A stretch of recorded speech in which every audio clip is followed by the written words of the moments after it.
అందరికీ నమస్కారం.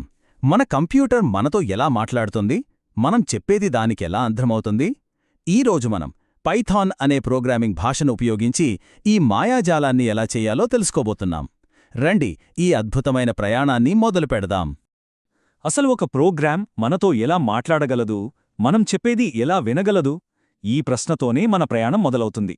ఈ రహస్యమంతా పైథాన్లోని రెండు చాలా శక్తివంతమైన ఫంక్షన్స్లో దాగి ఉంది. అవేంటో చూద్దాం. మొట్టమొదటగా ఒక ప్రోగ్రామ్ ఎలా మాట్లాడుతుందో చూద్దాం. దీనికోసం మనం ప్రింట్ అనే ఒక మ్యాజికల్ ఫంక్షన్ను వాడతాం. ఇది మన కోడ్ నుండి సమాచారాన్ని తీసుకుని మన కళ్ల ముందు స్క్రీన్పై చూపిస్తుందన్నమాట. ప్రింట్ ఎంత సరళంగా పనిచేస్తుందో చూడండి. మనం దాని లోపల ఏదిస్తే అది దాన్ని ఉన్నది ఉన్నట్లుగా స్క్రీన్పై ప్రింట్ చేస్తుంది. చాలా సులభం కదా? ప్రింట్కి ఒకేసారి ఒకటి కంటే ఎక్కువ విషయాలు చెప్పగల సామర్థ్యం కూడా ఉంది. ఇక్కడ మనం ఏ, బి అనే రెండు వేరియబుల్స్ ఇచ్చాం. ఇక్కడ ఒక విషయం గమనించాలి. అవుట్పుట్లో వాటి మధ్య ఒక ఖాళీ వచ్చింది. ఇది ప్రింట్ సహజంగా చేసే పని. సాధారణంగా ఏమవుతుందంటే, ప్రతి ప్రింట్ స్టేట్మెంట్ తర్వాత ప్రోగ్రామ్ ఆటోమేటిక్గా కొత్త లైన్లోకి వెళుతుంది. కానీ ఆ రూల్ని మనం మార్చేయొచ్చు. ఇక్కడ మనం ఎండ్ ఈక్వల్ టు ఏ అని చెప్పడం ద్వారా కొత్త లైన్కు వెళ్లొద్దు, బదులుగా ఒక ఖాళీ ఇవ్వు అని ఆదేశించాం. చూడండి, ఇప్పుడు వంశీ, భవానీ పక్కపక్కనే వచ్చాయి. అంటే కోడ్ ప్రవాహాన్ని మనం ఎలా కంట్రోల్ చేయగలమో చెప్పడానికి ఇదొక మంచి ఉదాహరణ. ఎండ్ పారామీటర్ ప్రింట్ చివర ఏమి చెయ్యాలో చెబితే, సెప్ పారామీటర్ ప్రింట్ చేసే ఐటమ్స్ మధ్యలో ఏమి రావాలో చెప్తుంది. సాధారణంగా అయితే ఖాళీ ఉంటుంది. కాని ఇక్కడ మనం సెప్ మైనస్ అని వాడి దాని ఒక హైఫన్గా మార్చేశాం. ఎంత బాగుందో చూడండి. సరే, మన ప్రోగ్రాంకి మాట్లాడటం వచ్చేసింది. మరి అది మనం చెప్పేది ఎలా వింటుంది? దానికోసం మనం ఇన్పుట్ అనే మరో ఫంక్షన్ను వాడతాం. ఈ ఫంక్షన్ మన నుండి సమాచారం తీసుకోవడానికి ఉపయోగపడుతుంది. ఇక్కడ మనం రెండు సంఖ్యలను అడుగుతున్నాం.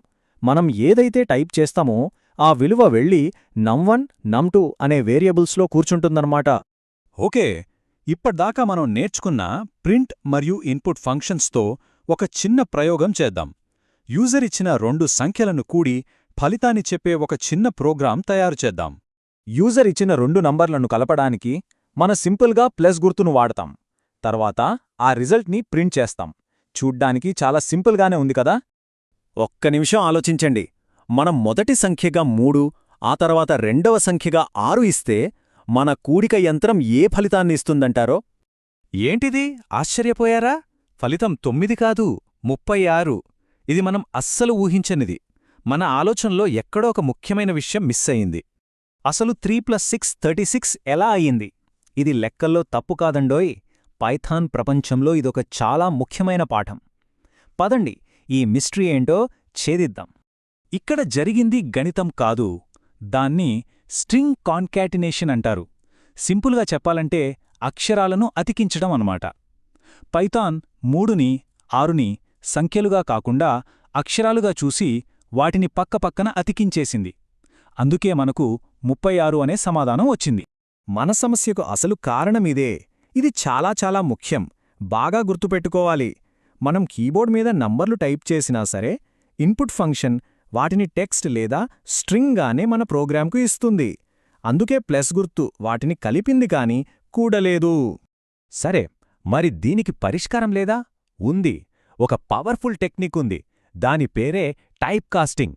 దీనిద్వారా మనం ఒక డేటా రకాన్ని మనకు కావలసిన మరో రకంగా మార్చుకోవచ్చు. మన పరిష్కారం ఈ 3 సులభమైన దశల్లో ఉంటుంది. మొదట ఇన్పుట్ తీసుకుంటాం, తరువాత దాన్ని నెంబర్గా మారుస్తాం, ఆపై దాన్ని కూడుతాం. చాలా సింపుల్. ఇప్పుడు చూడండి, మనం ఇంట్ అనే ఫంక్షన్ను ఉపయోగించి num1, num2లను సంఖ్యలుగా మార్చేశాం.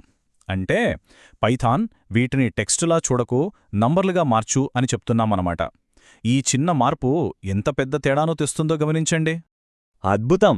చూసారా, ఇప్పుడు మన ప్రోగ్రామ్ ఇన్పుట్లను సంఖ్యలుగా చూస్తోంది కాబట్టి సరిగ్గా పనిచేసి సరైన సమాధానం 9నిచ్చింది. Problem solve. ఓకే, సో ఈరోజు మనం నేర్చుకున్న ముఖ్యమైన విషయాలను ఒకసారి ఫాస్ట్గా చూద్దాం.